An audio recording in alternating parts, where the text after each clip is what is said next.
सगळ्यांच्याच घरी गोबी म्हणलं की सगळेच नाक मोडतात आणि गोबीची भाजी म्हणलं की अरे बापरे.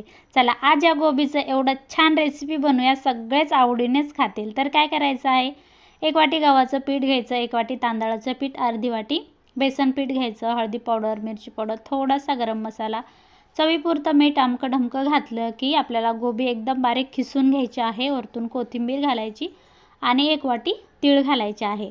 थोडं थोडं पाणी करून आपल्याला छान पीठ मळून घ्यायचं आहे. अगदी जास्त पाणी टाकायचं नाही, कारण गोबीला पाणी सुटतं.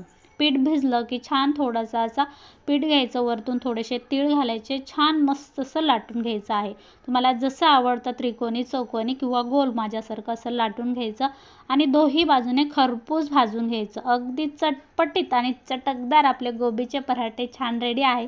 कोणाकोणाला आवडले कमेंटमध्ये नक्कीच सांगा. आवडले तर लाईक आणि शेअर करा. पूर्ण रेसिपी पाहिल्याबद्दल खूप खूप धन्यवाद. बाय.